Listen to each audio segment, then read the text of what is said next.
सेठ ने खिन्न होकर मतलब चिढ़कर, सेठानी जी हंसी छोड़िए, काम की बात कीजिए। बरसों से मैंने यज्ञ नहीं किया, आप आज की कहती हैं। सेठानी ने समझाया कि आज रास्ते में स्वयं ना खाकर 4 रोटियां भूखे कुत्ते को खिला दी। यह महायज्ञ नहीं तो और क्या। यज्ञ कमाने की इच्छा से धन दौलत लुटाकर किया गया यज्ञ सच्चा यज्ञ नहीं है। यहाँ पर जो धन्ना सेठ की पत्नी थी वो कह रही हैं कि आज आपने रास्ते में कुत्ते को अपनी 4 रोटियां खिला दी बिना किसी स्वार्थ के कि मेरा क्या होगा। बच्चों, ऐसा काम जो पैसों के द्वारा, अगर आपके पास पैसे हैं और उसके द्वारा आप कोई अच्छा काम कर रहे हो तो, और उस पैसों के द्वारा किए गए पुण्य और बिना स्वार्थ के, मतलब वहाँ तो आपके पास उतना था कि आपने उस चीज़ में लगा दिया और उस चीज़ के बदले आपको पुण्य मिल गया, पर सेठ के पास उन 4 रोटी के साथ कुछ भी नहीं था और वो कुछ खा भी नहीं पाता था। उन्होंने अपने बारे में सोचा तक नहीं और अपनी 4 रोटियां कुत्ते को खिला दी, मतलब निस्वार्थ भाव से। जो उस किया गया काम का जो पुण्य था, वो पुण्य धन्ना सेठ की पत्नी चाहती थी कि वो हमें मिल जाए। निस्वार्थ भाव से किया गया कर्म ही सच्चा यज्ञ महायज्ञ है, मतलब सच्चे मन से किया गया उपकार, की गई मदद ही सच्चा यज्ञ या महायज्ञ कहा जाता है। क्या आप इसे बेचने के लिए तैयार हैं? सेठ मानो आसमान से गिरे, मतलब सेठ जी को आश्चर्य हुआ। भूखे को अन्न देना सभी का कर्तव्य होता है, क्योंकि सेठ जी तो सोच रहे थे कि कुत्ते को अगर मैंने रोटी दी तो वो तो मेरा कर्तव्य था, मैंने ये इसमें यज्ञ तो किया ही नहीं, उसमें यज्ञ जैसी क्या बात है।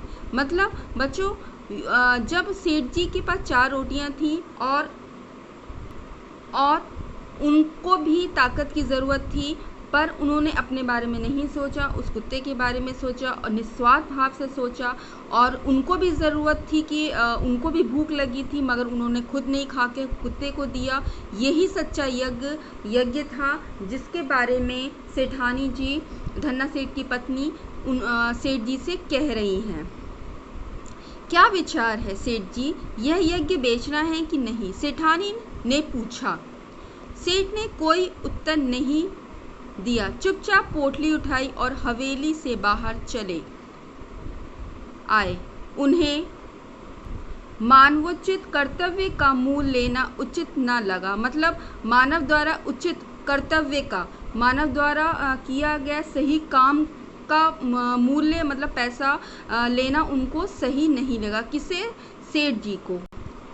कुंदनपुर की धर्मशाला के चबूतरे पर भूखे पेट जैसे तैसे रात बिताकर पांव फटे, मतलब सुबह ही सुबह वहां से चलकर अगले दिन शाम को सेठ अपने घर आ पहुंचे। सेठानी बड़ी बड़ी आशाएं लगाए बैठी थी। सेठ को खाली हाथ वापस आया देख आशंका से कांप उठी, बोली, क्यों धन्ना सेठ नहीं मिले? जब सेठ जी बच्चों घर आए तो उनके घर आने से पहले जो सेठानी थी, सेठ की पत्नी, बहुत सी आशाएं लगा के बैठी थी कि उनके पति ने यज्ञ बेच दिया होगा और वो पैसे लेकर आ रहे होंगे, पर ऐसा हुआ नहीं। क्यों? जब उनके सेठ जी आए तो वो खाली हाथ थे। इस तरह सेठानी ने सेठ जी से पूछा। सेठ ने आद्योपांत सारी कथा सुनाई, मतलब शुरू से लेके आखिरी तक सारी बात बताई। सुनकर सेठानी की सारी वेदना जाने कहाँ विलीन हो गई। हृदय उल्लासित हो उठा। उल्लासित मीन्स बच्चों खुश होना। विपत्ति में भी सेठ ने धर्म नहीं छोड़ा। धन्य है मेरे पति। मतलब सेठ की जो पत्नी थी वो इसलिए खुश थी कि इतनी मुसीबत में भी कि हमारे पास पैसे नहीं हैं और वो यज्ञ बेचने गए हैं, उनको पैसे चाहिए थे और पैसे तो मिले नहीं और उन्होंने इस विपत्ति के समय भी अपना धर्म नहीं छोड़ा। इस चीज़ के लिए धन्ना से वो सेठ की पत्नी खुश थी। धन्य है मेरे पति। सेठ के चरणों की रज, रज मीन्स बत्तो होती है धूल, मस्तक पर लगाते हुए बोली, धीरज रखें, भगवान सब भला करेंगे। रात का अंधकार फैलता जा रहा था। सेठानी उठकर दिया जलाने के लिए दलान होता है बच्चों बैठक, बच्चों दलान जो होता है घर के बाहर बैठक को बोलते हैं, ठीक है। मैं आई तो रास्ते में किसी चीज़ की ठोकर लगी, गिरते गिरते बची, संभल कर आला मीन्स होता है बच्चों यहाँ पर रैक तक पहुंची और दिया जलाकर नीचे की ओर निगाह डाली तो देखा कि दहलीज मतलब चौखट के सहारे एक पत्थर ऊंचा हो गया है, जिसके बीचों बीच एक लोहे का कुंडा होता है बच्चों मतलब एक हैंडल टाइप का, ठीक है, लगा है। इसी कुंडे से उन्होंने ठोकर खाई थी। शाम तक तो वहाँ पत्थर बिल्कुल उठा भी नहीं था, अब यह अकस्मात कैसे उठ गया। सेठानी भौचक्की सी खड़ी रही, फिर सेठ को बुलाकर बोली, देखो तो यह पत्थर यहाँ कैसे उठ गया। मतलब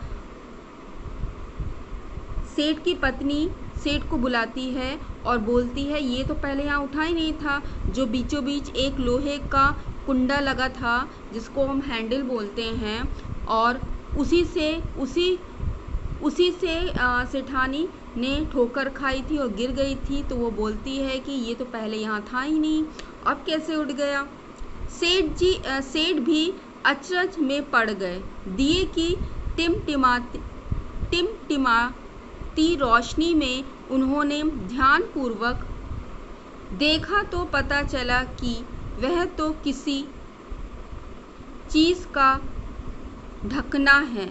आखिर यह माजरा क्या है। सेठ ने कुंडे को पकड़कर खींचा तो पत्थर उठ आया और अंदर जाने के लिए सीढ़ियां निकल आईं। सावधानी से सेठ और सेठानी दिया हाथ में लिए उतरे।